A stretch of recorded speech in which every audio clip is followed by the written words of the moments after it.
Hello, this is a recording about data correction.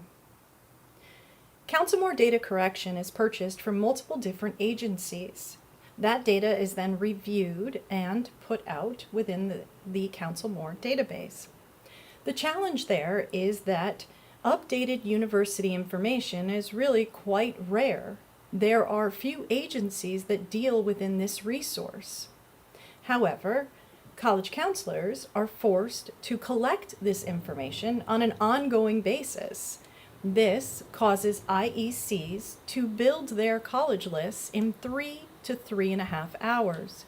CounselMore users are building their lists in about 1 hour on average, and they do this because they work collectively to correct and collect that data, as well as CounselMore does our best to constantly sweep the corners for new data. Now, how does that work? Our membership, they review cells of data, and then by clicking the question mark within the cell, they are able to see when that cell was last updated. If it was updated by the user, then it will say, me. I updated this on 4/2/2020. However, if I were to click other cells, then I might see things like a data house, which means that that was data that we purchased and we then uploaded. At the time of uploading it, that information was correct. However, you could see that the University of Akron, which we also know is chosen not frequently by our users, was updated but by a data sheet in 2019. So if I was a counselor building a list and this college came on the list and I'm looking for test policy, then I would probably click the name of the school and see if anything has been updated since 2019.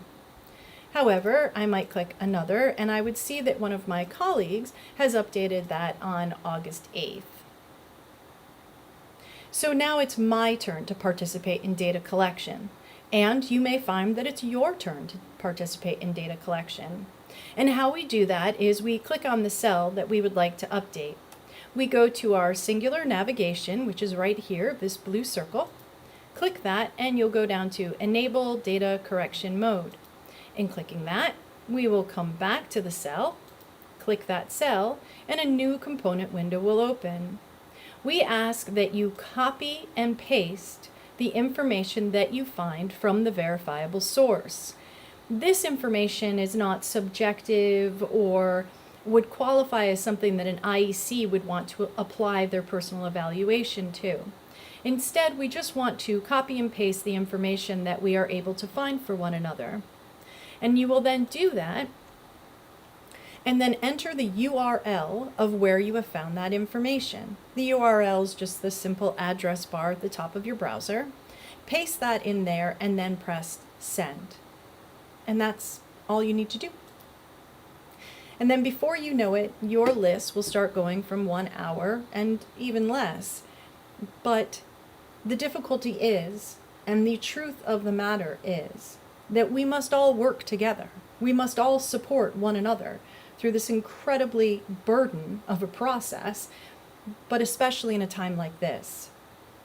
So the moment that you take to correct a piece of data is not only pushing your list forward, it's also pushing forward our entire industry. I encourage you and I celebrate you, and thank you.